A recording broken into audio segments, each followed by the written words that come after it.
ಊರಿನ ಗತ ವೈಭವ ಹಾಗೂ ಇಂದಿನ ವಾಸ್ತವ, ಗ್ರಾಮದ ಇತಿಹಾಸ, ಅಭಿವೃದ್ಧಿ ಮತ್ತು ಸಮಸ್ಯೆಗಳ ಕುರಿತು ಚರ್ಚಿಸುವ ವಿಶೇಷ ಕಾರ್ಯಕ್ರಮ ನಮ್ಮೂರು. ಪ್ರತಿ ಶುಕ್ರವಾರ ಬೆಳಿಗ್ಗೆ 9:20 ಹಾಗೂ ಭಾನುವಾರ ಸಂಜೆ 6:50. ನಿಮ್ಮ ಊರ ಕಥೆ, ನಿಮ್ಮ ಜನಧ್ವನಿ 90.8 FM.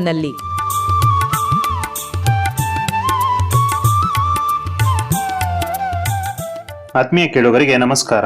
ಇದು 90.8 ಕಂಪನಾಂಕದಲ್ಲಿ ಮೂಡಿಬರುತ್ತಿರುವ ಮೈಸೂರು ಜಿಲ್ಲೆಯ ಮೊಟ್ಟಮೊದಲ ಹಾಗೂ ಸರಗೂರಿನಿಂದ ಪ್ರಸಾರವಾಗುತ್ತಿರುವ ಸಮುದಾಯ ಬಾನುಲಿ ಕೇಂದ್ರ ಜನಧ್ವನಿ. ನಾನು ನಿಮ್ಮ ಬಾನುಲಿ ಗೆಳೆಯ ಯತೀಶ್. ನೀವು ಕೇಳ್ತಾ ಇದ್ದೀರಾ ಜನಧ್ವನಿ ರೇಡಿಯೋ. ಎಂದಿನಂತೆ ತಮಗೆಲ್ಲರಿಗೂ ನಮ್ಮೂರು ಕಾರ್ಯಕ್ರಮಕ್ಕೆ ಆತ್ಮೀಯವಾದ ಸ್ವಾಗತ. ಕೇಳುಗರೆ, ಇಂದಿನ ನಮ್ಮೂರು ಕಾರ್ಯಕ್ರಮದಲ್ಲಿ ಪ್ರಸ್ತುತ ತಾಲೂಕಿನ ಗ್ರಾಮಗಳ ಸ್ಥಿತಿಗತಿ, ಅಲ್ಲಿನ ಮೂಲಸೌಕರ್ಯಗಳ ನಿರ್ವಹಣೆ, ಇದರಲ್ಲಿ ಸಾರ್ವಜನಿಕರ ಪಾತ್ರ, ಗ್ರಾಮಗಳ ಅಭಿವೃದ್ಧಿಗೆ ಮುಂದಿನ ಯೋಜನೆಗಳು, ಈ ವಿಚಾರಗಳ ಕುರಿತು ಚರ್ಚಿಸಲಿದ್ದೇವೆ. ಅದೇ ರೀತಿ ಇಂದಿನ ಕಾರ್ಯಕ್ರಮದಲ್ಲಿ ಎಚ್.ಡಿ. ಕೋಟೆ ತಾಲೂಕಿನ ಚಿಕ್ಕಕೆರೆಯೂರು ಗ್ರಾಮ ಪಂಚಾಯಿತಿಯ ಕುಣಿಗಲು ಗ್ರಾಮದ ಚುನಾಯಿತ ಸದಸ್ಯರಾಗಿರುವ ಶ್ರೀಯುತ ಸಣ್ಣಸ್ವಾಮಿ ನಾಯಕರವರು ಇಂದು ನಮ್ಮೊಂದಿಗೆ ತಮ್ಮ ಗ್ರಾಮದ ಕುರಿತು, ಪ್ರಸ್ತುತ ಅಲ್ಲಿನ ನೈಸರ್ಗಿಕ ಸಂಪನ್ಮೂಲ, ಭೌಗೋಳಿಕ ಲಕ್ಷಣ, ಮೂಲಭೂತ ಸೌಕರ್ಯಗಳ ಸಮರ್ಪಕ ನಿರ್ವಹಣೆ ಹಾಗೂ ಅದರ ಅಭಿವೃದ್ಧಿಯ ಕುರಿತು ಮಾತನಾಡಲಿದ್ದಾರೆ. ಬನ್ನಿ, ಅವರನ್ನು ಕಾರ್ಯಕ್ರಮಕ್ಕೆ ಸ್ವಾಗತಿಸಿ ಈ ವಿಷಯಗಳ ಕುರಿತು ಒಂದಿಷ್ಟು ಚರ್ಚೆಯೊಂದಿಗೆ ಮಾಹಿತಿಯನ್ನು ತಿಳಿಯೋಣ. ಸರ್, ಮೊದಲನೇದಾಗಿ ನಮ್ಮೂರು ಕಾರ್ಯಕ್ರಮಕ್ಕೆ ತಮಗೆ ಆತ್ಮೀಯವಾದ ಸ್ವಾಗತ ಸರ್. Thank you sir. ತಮಗೂ ಕೂಡ ಸ್ವಾಗತ.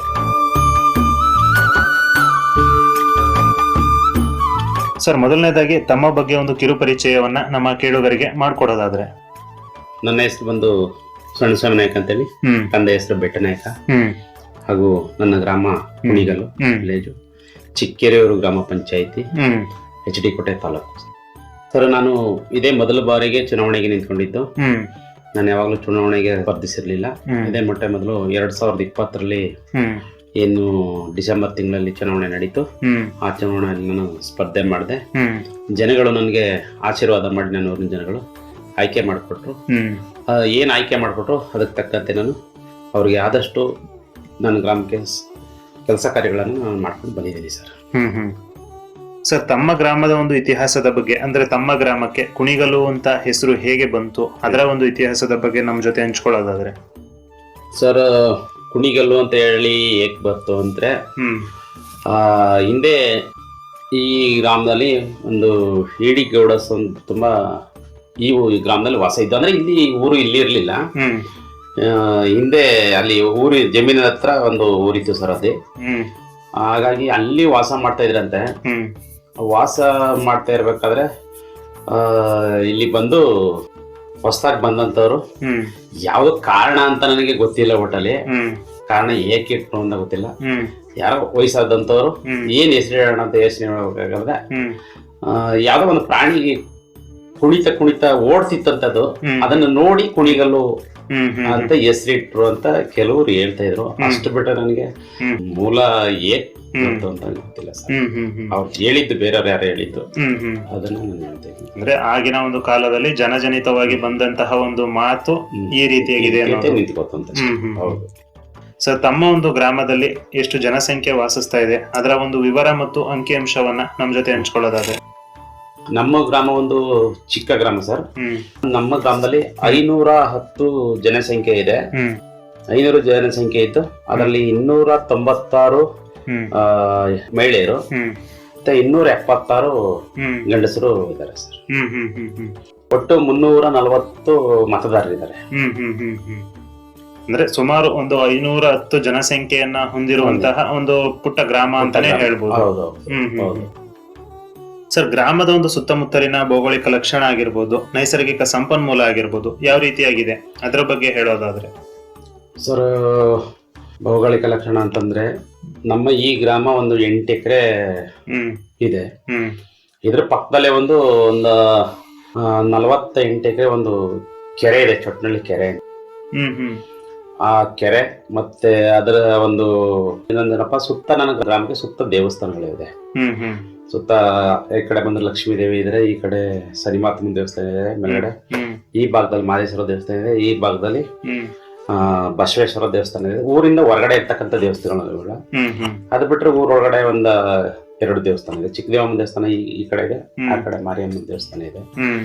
ಊರಿನ ಮಧ್ಯದಲ್ಲಿ ಆದೋಗಿರೋ ರಸ್ತೆ, ಆ ರಸ್ತೆ 2 ಪಕ್ಕದಲ್ಲಿ ಮರಗಳನ್ನ ನೆಟ್ಟಿದ್ದಾರೆ. ಅದನ್ನ ನೋಡಕ್ಕೆ ಸುಂದರವಾಗಿ ಚೆನ್ನಾಗಿ ಕಾಣಿಸ್ತದೆ. ಇಷ್ಟೇ ಇತಿಹಾಸ ಅಂತ ಏನಿಲ್ಲ ಸರ್. ಸರ್, ಪ್ರಸ್ತುತ ತಮ್ಮ ಗ್ರಾಮದ ಒಂದು ಮೂಲಭೂತ ಸೌಕರ್ಯಗಳ ವಿವರ ಯಾವ ರೀತಿಯಾಗಿದೆ, ಜೊತೆಗೆ ಆ ಒಂದು ಮೂಲಭೂತ ಸೌಕರ್ಯಗಳ ನಿರ್ವಹಣೆ ಯಾವ ರೀತಿಯಾಗಿ ಆಗ್ತಾ ಇದೆ ಅನ್ನೋದ್ರ ಬಗ್ಗೆ ಹೇಳೋದಾದ್ರೆ? ಸರ್, ಮೂಲಭೂತ ಸೌಕರ್ಯ ಅಂತ ಹೇಳಿದ್ರೆ ಮುಖ್ಯವಾಗಿ ಕುಡಿಯೋ ನೀರು, ಬೀದಿ ದೀಪ, ಚರಂಡಿ ವ್ಯವಸ್ಥೆ, ಮತ್ತೆ ರಸ್ತೆ, ಸಿಸಿ ರಸ್ತೆಗಳು, ಇದೆಲ್ಲ ಆಗಿದೆ. ಇದನ್ನ ನಿರ್ವಹಣೆನೂ ಕೂಡ ನಾವು ಪಂಚಾಯತಿಂದ ಮಾಡ್ಕೊಂಡು ಹೋಗ್ತಾ ಇದೀವಿ. ಚೆನ್ನಾಗಿ ಆಗ್ತಾ ಇದೆ, ಏನ್ ತೊಂದರೆ ಇಲ್ಲ. ಆತರ ಏನು ಸಮಸ್ಯೆ ಇಲ್ಲ. ಕುಡಿಯೋ ನೀರಿಗೆ ಯಾವ್ದು ರೀತಿ ಸಮಸ್ಯೆ ಇಲ್ಲ, ಬೀದಿ ದೀಪಕ್ಕೆ ಏನು ಸಮಸ್ಯೆ ಇಲ್ಲ. ನಿರ್ವಹಣೆ ಚೆನ್ನಾಗಿ ಆಗ್ತಾ ಇದೆ. ಡ್ರೈನೇಜ್ ಕ್ಲೀನಿಂಗ್ ಮಾಡಿಸ್ತಾ ಇದೀವಿ, ಪಂಚಾಯತಿನೇ ಮಾಡಿಸ್ತಾ ಇದೀವಿ. ಮತ್ತೆ ಶಾಲೆ ಇದೆ, ಅಂಗನವಾಡಿ ಇದೆ, ದೇವಸ್ಥಾನಗಳಿದೆ, ಇದೆಲ್ಲ ಇದೆ. ಸರ್, ತಮ್ಮ ಒಂದು ಗ್ರಾಮದ ನೈರ್ಮಲ್ಯ ನಿರ್ವಹಣಾ ವ್ಯವಸ್ಥೆ ಯಾವ ರೀತಿಯಾಗಿ ನಡೀತಾ ಇದೆ, ಜೊತೆಗೆ ಕಸ ವಿಲೇವಾರಿ ನಿರ್ವಹಣಾ ವ್ಯವಸ್ಥೆ ಯಾವ ರೀತಿಯಾಗಿ ಆಗ್ತಾ ಇದೆ ಅನ್ನೋದ್ರ ಬಗ್ಗೆ ಹೇಳೋದಾದ್ರೆ? ನೈರ್ಮಲ್ಯ ಸಂಸ್ಥೆ ಅಂದ್ರೆ ಅದೇ ಸರ್ ಹೇಳಿದ್ರೆ ಡ್ರೈನೇಜ್ಗಳು ಮತ್ತೆ ಇದೆಲ್ಲ ಇರೋದ್ರಿಂದ ನಾವೇ ಪಂಚಾಯತಿನಿಂದ ಅದನ್ನ ನಿರ್ವಹಣೆ ಮಾಡ್ತಾ ಇದೀವಿ. ವರ್ಷಕ್ಕೊಂದ್ಸಲ ನಾವು ಕ್ಲೀನ್ ಮಾಡಿಸ್ತೀವಿ ಪಂಚಾಯತಿ ಕಡೆಯಿಂದಾನೆ. ಕಸ ವಿಲೇವಾರಿ, ನಾವು ಕಸ ವಿಲೇವಾರಿ ಘಟಕನ ಸ್ಥಾಪನೆ ಮಾಡಿದೀವಿ ಸರ್. ಏನು ಸರ್ಕಾರ ಏನು ನಮ್ಗೆ ಪಂಚಾಯತಿಗೆ ಆರ್ಡರ್ ಮಾಡ್ತು, ನರೇಗಾದಲ್ಲಿ ನೀವು ವಿಲೇವಾರಿ ಘಟಕನ ರಚಿಸ್ಕೋಬೇಕು ಅಂತ ಹೇಳಿ ಮಾಡ್ಕೋಬಹುದು ಅಂತ ನಮ್ಗೆ ಯಾವಾಗ ಆರ್ಡರ್ ಕೊಟ್ರು, ತಕ್ಷಣನೇ ನಾವು ಪಂಚಾಯತಿನಲ್ಲಿ ಅದನ್ನ ಕಸ ವಿಲೇವಾರಿ ಘಟಕನ ಚಾಮನಹಳ್ಳಿ ಗ್ರಾಮದಲ್ಲಿ ಪಕ್ಕದ ಖಾಲಿ ಜಾಗ ಇತ್ತು, ಅಲ್ಲಿ ಮಾಡಿದೀವಿ. ಮತ್ತೆ ಸರ್ಕಾರದಿಂದ ಗಾಡಿ ಕೊಟ್ಟಿದ್ದಾರೆ. ನಾವು ಆ ಗಾಡಿಗೆ ಡ್ರೈವರ್ನ ಅಳವಡಿಸ್ಕೊಂಡು ಸಂಜೀವಿನಿ ಸಂಘದವ್ರನ್ನೇ ತಗೊಂಡ್ಬೇಕು, ಮಹಿಳೆಯರನ್ನೇ ತಗೊಂಡ್ಬೇಕು ಅಂತ ಒಂದು ಆರ್ಡರ್ ಆಯ್ತು. ಅದೇ ರೀತಿನಲ್ಲಿ ನಾವು ಡ್ರೈವರ್ನ ತಗೊಂಡಿದೀವಿ. ತಗೊಂಡು ಎಲ್ಲಾ ಗ್ರಾಮಗಳಲ್ಲಿ ಕಸವನ್ನ ತಗೊಂಡೋಗಿ ಸಂಗ್ರಹಣೆ ಮಾಡ್ತಾ ಇದೀವಿ ಸರ್. ಅದನ್ನ ಚೆನ್ನಾಗಿ ನಡೀತಾ ಇದೆ ಅವ್ರಿಗೆ. ಚಾಮನಹಳ್ಳಿ ಉಂಡಿ ಹತ್ರ ಒಂದು ನೀವು ಈ ಕಸ ವಿಲೇವಾರಿ ಘಟಕವನ್ನ ಸ್ಥಾಪನೆ ಮಾಡಿ ಪ್ರತಿ ಗ್ರಾಮ ಪಂಚಾಯತಿಗೆ ಸೇರುವಂತಹ ಪ್ರತಿ ಗ್ರಾಮಗಳಲ್ಲೂ ಸಹ ಒಂದು ಕಸ ವಿಲೇವಾರಿ ಒಂದು ವಾಹನವನ್ನ ಬಳಸ್ಕೊಂಡು ಕಸ ವಿಲೇವಾರಿಯನ್ನ ತುಂಬಾ ಸುಗಮವಾಗಿ ನಡ್ಸ್ಕೊಂಡು ಹೋಗ್ತಾ ಇದ್ದೀರಾ ಅಂತ ಹೇಳ್ತಾ ಇದ್ದೀರಾ? ಸರ್, ಗ್ರಾಮದಲ್ಲಿ ಸಾರ್ವಜನಿಕರಿಗೆ ಲಭ್ಯವಿರುವ ಶಿಕ್ಷಣ ಆಗಿರ್ಬೋದು, ಆರೋಗ್ಯ ಆಗಿರ್ಬೋದು, ಜೊತೆಗೆ ಸಾರಿಗೆ ವ್ಯವಸ್ಥೆ ಆಗಿರ್ಬೋದು, ಯಾವ ರೀತಿಯಾಗಿದೆ ಅದ್ರ ಬಗ್ಗೆ ಹೇಳೋದಾದ್ರೆ?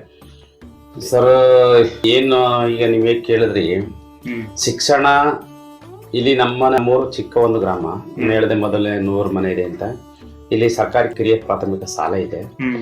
ಎಲ್ಲಾ ಮಕ್ಕಳುಗಳೆಲ್ಲ ಹೋಗ್ತಾ ಇದ್ದಾರೆ. ಟೀಚರ್ಸ್ ಕೂಡ ಚೆನ್ನಾಗಿದ್ದಾರೆ, ಅದರಲ್ಲಿ ಏನ್ ತೊಂದರೆ ಇಲ್ಲ. ಒಳ್ಳೆ ವಿದ್ಯೆಯನ್ನು ಕಲಿತಾ ಇದ್ದಾರೆ. ಮೊದಲು ಸರ್, ನಾವು ಶಾಲೆಗೆ ಹೋಗ್ತಾ ಇರ್ಬೇಕಾದ್ರೆ ನಾವು ಇಲ್ಲಿ 1ನೇ ತರಗತಿಯಿಂದ 4ನೇ ತರಗತಿ ಅಂತ ಮಾತ್ರ ಇಲ್ಲಿ ಇತ್ತು ಶಾಲೆ. ಇಲ್ಲಿಂದ ಮುಗಿಸ್ಕೊಂಡು ನಾವು ಮಾದಾಪುರಕ್ಕೆ 5ನೇ ತರಗತಿಯಿಂದ ಹೋಗ್ಬೇಕಾಯ್ತು. ಮಾದಾಪುರ ಅದು ಊರೊಳಗಡೆ ಸ್ಕೂಲ್ ಇದ್ದಿದ್ದು. ಇವತ್ತಿಗೂ ಪ್ರೈಮರಿ ಸ್ಕೂಲ್ ಅಲ್ಲೇ ಇರೋದು, ಮಿಡ್ಲ್ ಸ್ಕೂಲು. ನಾವು ಅಲ್ಲಿಗೆ ಹೋಗ್ತಾ ಇದ್ವಿ. ಅಲ್ಲಿಗೆ ಹೋಗ್ಬೇಕಾದ್ರೆ ಸರ್ ಅವಾಗ ನಮ್ಗೆ ನಡ್ಕೊಂಡೇ ಹೋಗ್ಬೇಕಾಗಿತ್ತು. ನಮ್ಮ ಮನೆಯಲ್ಲೂ ಕೂಡ ತುಂಬಾ ಬಡತನ. ನಾವು ಜಮೀನಲ್ಲಿ ಏನು ಕೆಲಸ ಮಾಡ್ಕೊಂಡು ಮನೆಯವರು ಅವಾಗ ಏನು ಬೆಳೆಗಳು ತುಂಬಾ ಬೆಳಿತಿದ್ರು, ರಾಗಿ ಜೋಳ ಆಗ್ಬೋದು, ಇದನ್ನ ಬೆಳಿತಿದ್ರು. ದುಡ್ಡಿಗೆ ತುಂಬಾ ಕಷ್ಟ, 1 ರೂಪಾಯಿನೂ ಸಿಗ್ತಿರ್ಲಿಲ್ಲ ನಮ್ಗೆ. ಅವತ್ತು 1 ರೂಪಾಯಿ ಕೊಡಿ ಅಂತಂದ್ರು 4 ಆಣೆ ಕೊಡಕ್ಕೂ ನಮ್ ತಂದೆ ತಾಯಿ ದುಡ್ಡು ಇರ್ಲಿಲ್ಲ. ನಾವು ತುಂಬಾ ಕಷ್ಟ ಪಟ್ಕೊಂಡು ನಡ್ಕೊಂಡು ಬ್ಯಾಗ್ನ ಓದ್ಕೊಂಡು ಮಾದಾಪುರಕ್ಕೆ ನಡ್ಕೊಂಡು ಹೋಗ್ತೀವಿ. ಬಸ್ ಇದ್ರು ಬಸ್ ಹತ್ತಕ್ಕೆ ನಮ್ಗೆ ಬಡತನ ತುಂಬಾ ಬಡತನ ಇತ್ತು ಸರ್. ದುಡ್ಡು ಇರ್ಲಿಲ್ಲ, ಕಾಸು ಕೊಡಿ ಅಂತ ಅಳವು ಹತ್ರ, ಅವ್ರ ಹತ್ರ ಕಾಸು ಕೊಡಕ್ಕಿರ್ಲಿಲ್ಲ. ಮತ್ತೆ ಮಧ್ಯಾಹ್ನ ಊಟ ಇಲ್ಲ, ಯಾಕಂದ್ರೆ ಮನೇಲಿ ಮಾಡ್ತಿದ್ದೆ ಮುದ್ದೆ. ಅವಾಗೆಲ್ಲ ರಾಗಿ ಮುದ್ದೆ ಬಿಟ್ರೆ ಇನ್ನೇನಿಲ್ಲ. ಅನ್ನ ಮಾಡ್ಬೇಕಂದ್ರೆ ನೆಂಟರು ಬಂದ್ರೆ, ತಿಂಡಿಗಳು ಮಾಡ್ಬೇಕಂದ್ರೆ ನೆಂಟರು ಬಂದ್ರೆ ಮಾತ್ರ ಮಾಡ್ತಿದ್ದು. ಅಂತ ಪರಿಸ್ಥಿತಿಯಲ್ಲಿ ನಾವು ಮುದ್ದೆನ ತಕೊಂಡೋಗಿ ಸ್ಕೂಲಲ್ಲಿ ಊಟ ಮಾಡಕ್ಕೆ ಆಗ್ತಿರ್ಲಿಲ್ಲ. ಯಾಕಂದ್ರೆ ಕೆಲವರು ತಗೊಬರೋರು, ಅನ್ನ ತಗೊಂಬರೋರು, ಅವಾಗೆಲ್ಲ ತಿಂಡಿ ತಗೊಬರೋರು ಮಾಡೋರು. ನಾವು ಅಂತವ್ರ ಮಧ್ಯದಲ್ಲಿ ಮುದ್ದೆ ತಗೊಂಡೋದ್ರ ಆಗಲ್ಲ ಅಂತ ಹೇಳ್ಬಿಟ್ಟು ನಾವು ಮುದ್ದೆ ತಗೊಂಡೋಗ್ ಆಗ್ತಿರ್ಲಿಲ್ಲ. ಫುಲ್ಲು ನಾವು SLC ವರ್ಗು ನಾನು ಹಸ್ಕಂಡೆ ಮಧ್ಯಾಹ್ನ ಊಟ ಇಲ್ಲ. ಮತ್ತೆ ಈ ಕಡೆಯಿಂದ ನಡಿಬೇಕು, ಆ ಕಡೆಯಿಂದ ನಡಿಬೇಕು. ಬಸ್ ಕಾಸು ಕೊಡಕ್ ಬಸ್ ಇರ್ಲಿಲ್ಲ ಅವಾಗ ವ್ಯವಸ್ಥೆ. ಹಾಗೆ ತುಂಬಾ ಶ್ರಮ ಪಟ್ಟು ಅವತ್ತು ಸ್ಕೂಲಲ್ಲೂ ಕೂಡ ಬಿಸಿ ಊಟ ಅದು ಇದು ಏನು ಸಿಗ್ತಿರ್ಲಿಲ್ಲ. ನಾವು ಹಸ್ಕಂಡೆ ಓದ್ಕೊಂಡು ಬರ್ತಾ ಇದ್ದೋ. ಹಾಗಾಗಿ ಎಷ್ಟೋ ಜನ ಮಕ್ಳುಗಳು ಅವಾಗ ನಮ್ಮ ಕಾಲದಲ್ಲಿ ಓದೋದನ್ನ ಸ್ಕೂಲ್ನ ಬಿಟ್ರು. ಯಾಕಂದ್ರೆ ನಡಿಬೇಕು, ಹೌದು, ನಡ್ಕೊಂಡು ಹೋಗಕ್ಕಾಗಲ್ಲ, ಆರೋಗ್ಯ ಹದಗೆಡ್ತಿತ್ತು. ಒಂದ್ ಟೈಮ್ ತಿಂದ್ರೆ ಇನ್ನೊಂದ್ ಟೈಮ್ ಮಧ್ಯಾಹ್ನಕ್ಕಿಲ್ಲ. ಹಾಗಾಗಿ ಇದೆಲ್ಲ ಸಮಸ್ಯೆ ಆಯ್ತಿತ್ತು. ಹಾಗಾಗಿ ಮನೆಗಳಲ್ಲೂ ಪೇರೆಂಟ್ಸ್ ಓದಿಸ್ಲಿಕ್ಕೆ ತುಂಬಾ ಆಗ್ತಿರ್ಲಿಲ್ಲ, ತುಂಬಾ ಬಡತನ ಕಾಡ್ತಾ ಇತ್ತು. ಆಮೇಲೆ ಒಂದೊಂದೇ ಜೊತೆ ಬಟ್ಟೆ ಸರ್, ಬಟ್ಟೆ ತಗೊಳಕ್ಕೂ ದುಡ್ಡು ಇರ್ತಿರ್ಲಿಲ್ಲ ಅವಾಗ. ನಾನೇ ಈ ಬಟ್ಟೆನ ಬೆಳಿಗ್ಗೆ ಕೊಳೆ ಆದ್ರೆ ಒಗಿಸ್ಕೊಂಡು ತೇವದ ಬಟ್ಟೆನೆ ಹಾಕೊಂಡು ಹೋಗ್ತಿದ್ದೆ ಸ್ಕೂಲ್ಗೆ. ಅಷ್ಟು ಬಡತನ. ಯಾಕಂದ್ರೆ ನನ್ನೊಬ್ಬನಿಗೆ ಅಂತಲ್ಲ, ಎಲ್ರಿಗೂ ಅಷ್ಟೇ ಅರ್ಕಲ್ ಬಟ್ಟೆ ಹಾಕತ್ತಿರ್ತಿದ್ರು ಜನಗಳು ನಾವು ಓದ್ತಾ ಇರ್ಬೇಕಾರೆ. ಆದ್ರೆ ಇವತ್ತು ಬದಲಾವಣೆ ಆಗಿದೆ. ಸರ್ಕಾರಗಳು ತುಂಬಾ ಕಾರ್ಯಕ್ರಮಗಳು ತಂದಿದ್ದಾರೆ. ಇವತ್ತು ಬಸ್ ಪಾಸ್ ಇದೆ, 100 ರೂಪಾಯಿ 150 ಕೊಟ್ರೆ 1 ವರ್ಷ ಗಂಟ ಬಸ್ಗಳು ಹೋಗ್ಬೋದು. ಮತ್ತೆ ಬಿಸಿ ಊಟ ಕೊಟ್ಟಿದ್ದಾರೆ, ಇನ್ನು ಸೈಕಲ್ ಕೊಟ್ಟಿದ್ದಾರೆ ಉಚಿತವಾಗಿ, ಬುಕ್ಸ್ ಕೊಡ್ತಾರೆ, ಬ್ಯಾಗ್ಸ್ ಕೊಡ್ತಾರೆ, ಶೂಸ್ ಕೊಡ್ತಾರೆ. ತುಂಬಾ ಸರ್ಕಾರಗಳು ಒಳ್ಳೆ ಸಹಾಯ ಮಾಡ್ತಾ ಇದೆ ಇವಾಗ. ಆಮೇಲೆ ಕೆಲವು NGOಗಳು ಕೂಡ ಸಾಲ ಮಕ್ಕಳಿಗೆ ತುಂಬಾ ಹೆಲ್ಪ್ ಮಾಡ್ತಿದ್ದಾರೆ. ಮಾಡ್ಬೇಕು, ಇದು ತುಂಬಾ ಚೆನ್ನಾಗಿದೆ ಇವಾಗ. ಏನಪ್ಪಾ ಅಂದ್ರೆ ಇವತ್ತು ಮಕ್ಕಳು ಓದ್ಬೇಕು ಕಷ್ಟಪಟ್ಟು, ಹೌದು ಅಷ್ಟೇ ಬೇಕಾಗಿರೋದು. ಇನ್ನು ಮನೆಗಳಲ್ಲೂ ಕೂಡ ತುಂಬಾ ಹೆಲ್ಪ್ ಮಾಡ್ತಾರೆ. ಇವತ್ತು ಓದಂತವ್ರಿಗೆ ಹೆಲ್ಪ್ ಮಾಡ್ತಾರೆ. ಮಕ್ಕಳುಗಳು ಓದ್ರೆ ಒಳ್ಳೇದು. ಏನಪ್ಪಾ ಅಂದ್ರೆ ಇವತ್ತು ಏನು ಟಿವಿ ಬಂದಿದೆ, ಮೊಬೈಲ್ಗಳು ಬಂದಿದೆ, ಅದರಿಂದ ಮಕ್ಕಳುಗಳು ಅರ್ಧ ಮಕ್ಕಳು ಓದ್ತಾ ಇಲ್ಲ ಸರಿಯಾಗಿ, ದಾರಿ ತಪ್ಪಂತ ವ್ಯವಸ್ಥೆಗಳಾಗ್ತಿದೆ. ಆದ್ರೆ ವಿದ್ಯೆ ಅಂತೂ ಸಿಗ್ತಾ ಇದೆ. ಎಲ್ಲ ಪ್ರತಿಯೊಬ್ರು ಕೂಡ ನನ್ನ ಮಕ್ಕಳನ್ನ ಓದಿಸ್ಬೇಕು ಅಂತ ಹೇಳಿ ಆಸೆಯಿಂದ ಶಾಲೆಗಂತೂ ಕಳಿಸ್ತಾ ಇದಾರೆ. ಹಿಂದೆ ಕಳಿಸ್ತಾ ಇರಲಿಲ್ಲ, ಕೆಲವರು ಕೂಲಿ ಕಳಿಸೋರು ಮಾಡೋರು, ಬಡತನ ಕಾಡ್ತಿತ್ತು ಅಂತ. ಇವತ್ತು ಆ ರೀತಿ ಸಮಸ್ಯೆ ಏನಿಲ್ಲ. ಶಾಲೆಗೆ ಎಲ್ಲ ಪ್ರತಿಯೊಂದು ಮಕ್ಕಳು ಶಾಲೆಗೆ ಹೋಗ್ತಾರೆ, ವಿದ್ಯಾವಂತರ ಆಗ್ತಾ ಇದಾರೆ 100%. ಇವಾಗ ಯಾರು ಒಂದು ಮಗಳು ನನ್ನ ಮಗು ಶಾಲೆಗೆ ಸೇರಿಲ್ಲ, ಹೋಗ್ಲಿಲ್ಲ ಅಂತ ಒಂದು ಮಗು ಸಿಗಲ್ಲ. ನಮ್ಮೂರು ಸಣ್ಣ ಗ್ರಾಮ ಆದ್ರೂ ಕೂಡ ಎಲ್ಲಾ ಮಕ್ಕಳನ್ನು ಶಾಲೆಗೆ ಸೇರಿಸ್ತಾ ಇದಾರೆ. ಇವತ್ತು ಓದ್ತಾ ಇದಾರೆ ಮಕ್ಕಳು. ಕೆಲವು ನಮ್ಮೂರ್ನಲ್ಲೂ ಒಂದು ಚಿಕ್ಕೂರಾದ್ರೂ ಕೂಡ ಒಂದು 9 ರಿಂದ 10 ಜನ ಗೌರ್ಮೆಂಟ್ ಕೆಲಸದಲ್ಲಿ ಇರೋರು ಕೂಡ ಇದಾರೆ, ಪ್ರೈವೇಟ್ ಕೆಲಸಗಳು ಮಾಡ್ತಾ ಇದಾರೆ. ಚೆನ್ನಾಗಿದೆ ಇವತ್ತಿನ ಬಾರಿ. ನಮ್ಗೆ ಹೋಲಿಸ್ಕೊಂಡ್ರೆ ಇವತ್ತು ತುಂಬಾ ಚೆನ್ನಾಗಿದೆ ಶಿಕ್ಷಣ ವ್ಯವಸ್ಥೆ. ಈಗ ತಮ್ಮ ಕಾಲಕ್ಕೆ ಹೋಲಿಸ್ಕೊಂಡ್ರೆ ತುಂಬಾ ಸುಧಾರಿಸಿದೆ. ಹೌದು. ಇನ್ನು ಆರೋಗ್ಯ ವ್ಯವಸ್ಥೆಯ ಬಗ್ಗೆ ಹೇಳೋದಾದ್ರೆ, ಆರೋಗ್ಯ ವ್ಯವಸ್ಥೆ ಅಂತಂದ್ರೆ ಸರ್ ಒಂದ್ ಸ್ವಲ್ಪ ಪರವಾಗಿಲ್ಲ, ಹಾಸ್ಪಿಟ್ಲ್ಗಳು ಇದೆ. ಬಟ್ ಏನಂತಂದ್ರೆ ಇವತ್ತು ಈಗ ನಮ್ಗೆ ಕ್ಯಾತನಹಳ್ಳಿ PSC ಬರ್ತದೆ ನಮ್ಗೆ, ನಮ್ ಚಿಕ್ಕೇರು ವ್ಯಾಪ್ತಿಗೆ ತುಂಬಾ ದೂರ, ಅದು ತುಂಬಾ ದೂರ ಇದೆ. ಹಾಗಾಗಿ ಉಪಕೇಂದ್ರಗಳನ್ನ ಮಾಡ್ಬೇಕು. ಉಪಕೇಂದ್ರ ನಮ್ಮ ಗ್ರಾಮಕ್ಕೂ ಒಂದು ಕುಣಿಗಲ್ ಉಪಕೇಂದ್ರ ಅಂತ ಅಂದ್ಬಿಟ್ಟು ಒಬ್ಬರು ನರ್ಸ್ ಹಾಕಕ್ಕೆ ಬಂದಿತ್ತು. ಬಟ್ ಇಲ್ಲಿ ಜಾಗದ ವ್ಯವಸ್ಥೆ ತುಂಬಾ ಇದೆ, ಸೈಟ್ ಇಲ್ಲ. ಸರ್ಕಾರಿ ಏನಾದ್ರು ರೀತಿ ಕಚೇರಿಗಳನ್ನ ಮಾಡ್ಲಿಕ್ಕೆ, ಆಫೀಸ್ಗಳನ್ನ ಮಾಡಕ್ಕೆ ಜಾಗ ಇಲ್ಲ. ಹಾಗಾಗಿ ಜಾಗ ಸಿಕ್ಕದೇನೆ ನಾವು ಆಗಲ್ಲ ಅಂತ ಹೇಳಿದಾಗ ನಮ್ಮ ಕುಣಿಗಲ್ ಹೆಸರಲ್ಲಿ ಚಾಮರಾಜನಹಳ್ಳಿಲಿ ಉಪಕೇಂದ್ರ ಅಂತ ನಡೀತಾ ಇದೆ. ಒಬ್ಬರು ನರ್ಸ್ ಇದಾರೆ, ಅವ್ರು ವಾರಕ್ಕೊಂದಿನ ಬಂದು ಜನಗಳನ್ನ ಭೇಟಿ ಮಾಡ್ಕೊಂಡು ಹೋಗ್ತಾ ಇದಾರೆ. ಆದ್ರೂ ಇನ್ನೂ ಉನ್ನತವಾಗಿ ಪಂಚಾಯತಿ ಒಂದು ಆಸ್ಪತ್ರೆ ಬೇಕು ಸರ್, ಒಂದು ಒಳ್ಳೆ ಹಾಸ್ಪಿಟಲ್ ಆಗ್ಬೇಕು. ಯಾಕಂದ್ರೆ ಇವತ್ತು ಜನಸಂಖ್ಯೆ ಜಾಸ್ತಿ, ಇವತ್ತು ಕಾಯಿಲೆಗಳು ಜಾಸ್ತಿ ಇದೆ. ಇವತ್ತಿನ ಫುಡ್ಗಳು ಸರಿ ಇಲ್ಲ, ಆಹಾರ ಪದಾರ್ಥಗಳು ಸರಿ ಇಲ್ಲ. ಈ ಒಂದು ವ್ಯವಸ್ಥೆಯಿಂದ ತುಂಬಾ ಆರೋಗ್ಯ ಅವಾಗ ಹದಗೆಡ್ತಾ ಇರ್ತದೆ. ಹಾಗಾಗಿ ಪಂಚಾಯತಿಗೊಂದು ಒಳ್ಳೆಯ ಹಾಸ್ಪಿಟಲ್ನ ಸರ್ಕಾರ ತೆರೀಬೇಕು. ಆ ಒಂದು ಆಡಳಿತವನ್ನ ಪಂಚಾಯತಿಗೆ ವಹಿಸ್ಬೇಕು. ಯಾಕಂದ್ರೆ ಎಲ್ಲ ಕುತ್ಕೊಂಡು ನಾನು ಮೇಂಟೈನ್ ಮಾಡ್ತೀನಿ ಅಂದ್ರೆ ಆಗಲ್ಲ ಇವತ್ತು. ಹಾಗಾಗಿ ಏನು ವ್ಯವಸ್ಥೆ ಇದೆ, ಒಳ್ಳೆ ಹಾಸ್ಪಿಟಲ್ ಮಾಡಿ ಪಂಚಾಯತಿಗೆ ಅಧಿಕಾರ ಕೊಡ್ಬೇಕು, ಸಂಪೂರ್ಣವಾದ ಅಧಿಕಾರ ಕೊಡ್ಬೇಕು. ಯಾಕಂದ್ರೆ ಕೆಲವು ಈಗ ನಮ್ಮ ಮಾದಾಪುರದಲ್ಲೇ ಒಂದು ಹಾಸ್ಪಿಟಲ್ ಇದೆ, ಪ್ರಾಥಮಿಕ ಆರೋಗ್ಯ ಕೇಂದ್ರ ಇದೆ, ಅಲ್ಲೊಬ್ರು ಡಾಕ್ಟರ್ ಇದ್ದಾರೆ. ಯಾರೇ ಪೇಷಂಟ್ ಗಳು ಹೋದ್ರು ಅವ್ರನ್ನ ಮುಟ್ಟೆ ಮಾತಾಡ್ಸಲ್ಲ, ಅಷ್ಟು ದೂರದಲ್ಲೇ ಕುತ್ಕೊಂಡು ಏನ್ ನಿಮ್ಗೆ ಅಂತ ಹೇಳ್ಬಿಟ್ಟು ಮಾತ್ರೆ ತಕೊಳ್ಳಿ ಅಂತಾರೆ. ಹೋಗಿ ಇಲ್ಲಾಂದ್ರೆ ಅಲ್ಲಿ ನರ್ಸ್ ಇದಾರೆ ಪಾಪ ಇಂಜೆಕ್ಷನ್ ಮಾಡಿ ಅಂತ ಅವ್ರಿಗೆ ಹೇಳ್ಬಿಡ್ತಾರೆ. ಇಲ್ಲಾಂದ್ರೆ ಕೋಟೆಗೆ ಹೋಗಿ ಮೈಸೂರಿಗೆ ಹೋಗಿ ಅಂತ ಹೇಳ್ತಾರೆ. ಈ ರೀತಿ ವ್ಯವಸ್ಥೆಗಳು ಇರಬಾರ್ದು. ಡಾಕ್ಟರ್ ಅಂದ್ಮೇಲೆ ಅವರು ರೋಗಿಗಳಿಗೆ ಸ್ಪಂದಿಸ್ಬೇಕು, ನೀಟಾಗಿ ಏನಿದೆ ಚೆಕ್ಅಪ್ ಮಾಡ್ಬೇಕು. ಅಂತ ಒಂದು ವ್ಯವಸ್ಥೆಗಳನ್ನೆಲ್ಲ ಪಂಚಾಯತಿಗೆ ವಹಿಸ್ಬೇಕು. ಏನು ಇದಿದೆ ಅದನ್ನ ನೋಡ್ಕೊಂಡು ಹೋಗಿ ಅಂತ ಹೇಳಿ ಜವಾಬ್ದಾರಿನ ಪಂಚಾಯತಿಗಳು ಕೊಡಬೇಕು. ಆ ರೀತಿ ಕೊಟ್ಟಾಗ ಅವರು ಸ್ಥಳೀಯ ಸರ್ಕಾರ ಆಗಿದ್ರಿಂದ, ಅಕ್ಕಪಕ್ಕ ಇರೋದ್ರಿಂದ ನೋಡ್ಕೊಂಡು ಅಂತನ್ನೆಲ್ಲ ಮಾಡ್ಕೊಂಡು ಹೋಗಕ್ಕೆ ಚೆನ್ನಾಗಿರ್ತದೆ. ಇನ್ ವ್ಯವಸ್ಥೆಗಳು ಆಗ್ಬೇಕು ಸರ್.